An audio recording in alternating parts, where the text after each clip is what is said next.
Gaafati gufattee kuftee kufa kee irrattis caba dabalatte. Kan madaa keessi hidhuuf fi gurraa kan madaa keessi dhiigsuuf fi gubbaa hi'ata. Kanatti fira jettee abdatteeti alagaa siti ta'a. Alagaa fi fira adda baafachuu dadhabda. Guyyaa dhaloota kee bara jireenya kee hunda abaarta. Guyyaa jireenya kee bara dhaloota kee nabaariin. Guyyaa milkaa'ina keetii dhiyaachuu hin wallaaliin. Kufaatiin kee gizee 99 yoo ta'e milkaa'inni kee gizee 100 jira. Abdii kee dudduubatti hin deebisiin. Tattaafadhu lafatti kuftee ka'e. Gaafati tattaafattee kaate waan si cinaa jiru qabattee inni kaleessa si jibbee firas ta'ee alagaa. Fira miti alagaa nu barbaadee maqaa sitti moggaafata. Of ta'ii jiraadhu. Filannoo dhaba son ta'iin jireenya kee keessatti waa hundaa filadhu jiraadhu. Icciitii kee kaayyoo kee jaaladhe jettee fira jettee baastee hundattuu hin matiin. Hojii kee waan gara fuulduraaf karoorfatte hojjedhu agarsiisuuf yaali. Gaafa kuftee lafa kufteetti hunduyyoo quba sitti qabe si ceephessuudhaafis yoo tattaafate nama duratti si xureessuudhaafis yoo fiige ati kaayyoo kee beeki of beeki fuulduratti tarkaanfadhu. Lafa kaayyoo kee kaayyeffattee kaate ga'uudhaaf jabaadhu tarkaanfadhu. Of duuba deebitee namoota jecha siin jedhaniif gurra laatiin. Akka isaan bira darbuuf deemtu sila beekaniif namoonni baay'een kan jechoota siin jedhan kan duubattis si harkisuudhaaf fiigan. Gonkumaa Waaqayyoon tasa nama nuumuun kaayyoo malees nama nuumu masgaba isaarra sosoon qabaanni nama nuumu. Kanaaf jennaani hiree kee sin abaariin guyyaa dhaloota kee sin abaariin. Namoota si miidhan immoo miidha isaanii keessatti gaarummaa argatte jabina kee argite hin miidhiin. Namoota si miidhan kanatti ittiin miitu tattaafattee jabaattee jijjiiramtee argamuudha. Nama si miidhe kanaa walitti wanti ittiin miitu hin jiru. Nama si miidhe rukuteen miidhaa madeesseen miidhaa lafa madaa kootti qoricha naa barbaadu dideenii akkana dhiisu billaanatti barbaade jettee yoo barbaadde ta'e kufaati nama sanaa situ kufa. Yeroo ati fuulduratti deemu kaayyoo kee galmaan ga'uudha miidhaan nama si miidhe. Hiree kee habaaruu ton sa'iin hiree keetti gammaduudha. Milkaa'inni akkuma tasaatti hin dhuftu. Bu'aa bayii baay'atetti baay'ata.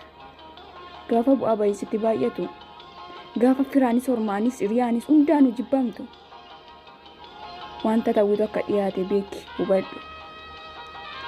Asuffeetta taanaanii jechoota namaaf bakka hin laatiin tasa.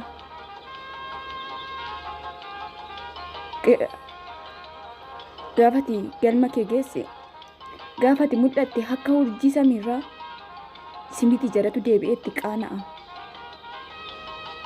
Jechoota kaleessa dubbataniif arraba isaanii muruutu isaan dhiba. Kanaaf jennaan kaayyoo kee dudduubatti hin deebisiin. Filannoo kee namootaan marjettee lakki kunoo siif ulfaata gaafa siin jedhan dudduubatti hin deebi'iin. Kaayyoo kee waan qalbiin kee si ajaje waan sammuun kee si ajaje. Tasayyuu itti milkaa'u jettee jechoota namaatiin dudduubatti hin deebi'iin. Waan kaayyeffatteefis namootaan marjechuu hin baay'isiin. Lafa ka'umsa kee hin dagatiin.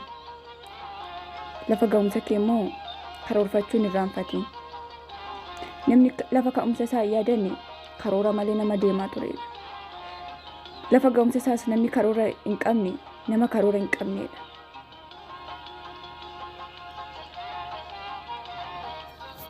Kanuma har'aa fi kanuma isiniif haalli silanaaf hin mijannee fi kanaaf iyyuu gaafa haalli naaf mijatutti immoo wantoota baay'ee isiniif hin dhiyeessa. Ililli Oro YouTube subscribe share like naaf godhaani. Lafa dogoggorsa koo immoo lafa dadhabbii kootti waan hundaa gorsaanis ta'eeni yaadaanis ta'eeni na gargaaraani. Yaaduma jechoota kana sammuudhuma koo keessaa waan himee malee barreessee waa harkatti qabadhe waan hin taaneef wantoota irra daddarbee illee dhiifamaan isiniin jedhaani. Na jajjabeessaa naaf illee ilaalaa viidiyoon kun yoo isin dabbare illee immoo cal jedhaatuma silkii banaatiin naaf ka'a. Keessaayyuu shamarran biyya Arabaa keessa jirru, biyya hambaarra jirruuni waa baay'eedhaan jireenyi keenyas wanti nuti keessa dabarsinu wanti nuti baay'ee wal fakkaata wal jajjabeessinu. Asumaan immoo taansuudhaani dhaamsiin ani isiniif qabu ijoollee Oromoo mara keessaniyyuu waan tokko waan fayyadamuu barbaadan tokko fayyadamuudhaaf ofi karoorsaa of amansiisaa sanaan achittiin tattaafadhaa tarkaanfadhaa lafa namni ga'e tokko dudduubatti of hin deebisina. Shamarrummaas ta'ee waan kamiyyuu dudduubatti nama hin deebisu. Namoonni baay'een ani barannee ani sadarkaa barumsaan qabu ani akkas hin taane kanaafiyyuu jedhanii wantoota baay'eerraa of dudduubatti of deebisu. Barumsi kenna Waaqayyo siif kenne hammayyeeffachuu jabeeffachuudhaaf si gargaaraani. Ganama kenna Waaqayyo siif kenna waa hubachuudhaaf haala waan tokko keessaa jireenya kee fooyyeffachuudhaaf kenna ganamaati. Barumsi immoo kenna ganamaa sanarratti dabalattee ammayyeeffachuu jabeeffachuudhaani. Yoon dogoggore dhiifama naaf godhaanii hammalleedhaanii YouTube koo subscribe share like naaf godhaa. Gara fuulduratti wantoota baay'ee wantoota ajaa'iboo irratti isiniif hojjedhaanii. Har'a baay'een keessan na komachaa jirtuuni nan beeka. Maal irratti hojjettee maal ilaalle subscribe sii goona maal ilaalle share sii goona naan jechaa jirtuuni nan beeka. Video nama irratti gadhiisuu fi YouTube nama daba akkuma beekamu video makootiin irratti dhiyaachuu lan barbaadeef kanaafiyyuu subscribe naaf godhaa. Yeroo dhiyoo keessatti wantoota baay'ee akkan isiniin hojjedhuun abdiin qabaanii kan man isiniin jedhaan Oromoo koo yoommoo yaanni koo isinitti toles ta'e koomentii jalatti naaf kaa'anii iddoo kanatti dogoggorsa qabdaa dogoggorsa keessatti sirreeffadhu jedhaanii beekaa fi abbaa jabeeffata wallalaa fi sabbaatu gorfataan jedhamanitiin anis isinuman qabaanii. Kanaafuu waan lafa dogoggorsa kooti mara isaattiyyuu na jabeessaa na gorsaa na lolaas illeedhaanii anis nagaa namoo ittumaan sudhaanii ijoollee warri fireeshii taatanii reefu jammaarii taatanii akkas jammaarii taatanii laayivii galee laayivii irratti saatii walii guutuu sabskraabii walii gochuu karaa telegiraamaa guruupii ijaaruu maal jechuudha. Guruupii silkiin jalaa guutee dhorakkisee jenna gizee baay'ee jechuudha. Anillee guruupiin keessa gale keessa akkasittiin baheeni garuu jabina keessanii nas ga'ee guruupii sanaanii hir'ina inni silkii keenya guutee nu rakkisu sana hir'isuudhaaf liiviirra galee karaa gama liiviitiin taraa saatiillee walii ilaallee walii guutuu subscribe liiviin maratti walii gochuu akkasitti yaada akkasii fa'aan qabaanii hamma na jirutti immoo yaada koo kanarratti dhaggeeffadhaati yaadatti naaf laadhaa. Ittaasuun immoo ijoolleen YouTube fayyadamne ijoolleen TikTok fayyadamne ijoolleen social miidiyaawwan garaagaraa hin fayyadamne fayyadamaa waan marayyuu fayyadamaa namni waan tokko fayyadamuudhaaf dirqama barachuu kutaa lakkaa'uu isaan barbaachisuuni. Akkuma isiniin jedhe barumsi yaada ganama Waaqayyo wajjisuu ammayyeeffachuu jabeeffachuudhaaf si gargaaraanii. Barumsi badaadha jechuu osoo hin ta'in garuu hin baranne jennee silaan baranne bichaadhaaf dudduubatti hambisuu hin qabnu. Hani shamarra jennee shamarra sila taane bichaadhaaf dudduubatti hambisuu hin qabnuuni. Shamarrummaan keenya soomaarraayyuu nu hin daangessu barachuu dhabuun keenya soomaarraayyuu nu hin daangessu. Tokkoffaa barbaachisan kaka'umsa sammuu keenyaati waan hojjennu tokko irratti xiyyeeffannoo nuti qabnudha jechuudha.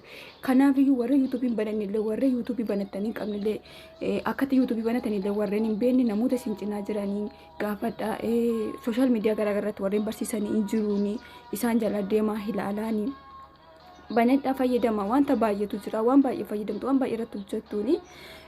Ani maaliin hojjedha maal hojjechuudhaaf hin banaa jettanii baay'een keessanii waan hojjettantu si yaaddessaa jechuudha. Wanta hojjetamuun dhabamuun jireenya keessa waan keessa dabarsitan mudannoo keessa muuxannoo keessa asirratti yoo walii qooddan kan tokkooti waliin fakkaatu tokkoof barumsa ta'anii jechuudhaani.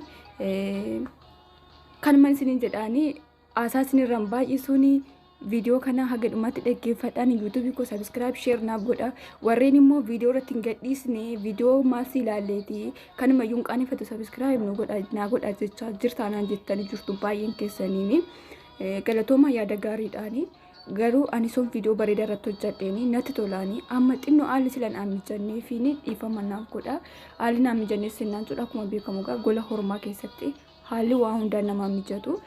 Isayyuu immoo gaafa isin biraa galuu kaatan arabni waa baay'ee isinitti jijjiiramtini amala isinitti jijjiirrattini sana hunda keessa dabarsitanii gaafa immoo rabbiin biyya keenyatti maatii keenyatti nagaan nu galchee wantoota baay'ee waan itti firii taata waan itti bohaartaniini isin irratti hojjechuu hin danda'anii nan hojjedha simmoodha nan danda'a bicha osoo hin ta'in nan hojjedhaanii jaluma muree nan hojjedha kanaafuu abdiidhaan na eeggadha ammasitti immoo akkanan illee jajjabaadhe mooraalii godhadhe irratti isiniif hojjedhuuni yuutuubii koo sabiskiraabii naaf godha sheerii naaf godha laayikii naaf godha lafa dogoggorsa kootiitti waan dogoggorsa kootiini ifaaf bilisaan natti himaanii lafa na loluun na barbaachisutti illee na lolaanii ittaan sun immoo naaf ilaala viidiyoo koo naaf ilaala gaafan jedhu viidiyoo jecha yoos hin dabbare ilaaluun banaatti cal jedhaan naaf kaa'anii jechuudha maaliif ana na fayyada saatiidha na fayyadaanii banaatuma cal jedhaa kaa'ama viidiyoon sun dhumuttiini sabiskiraabiin koollee deemaa jira amma saatii waan tokkoon qabu jechuudha anis illee immoo yoo waan tokkoon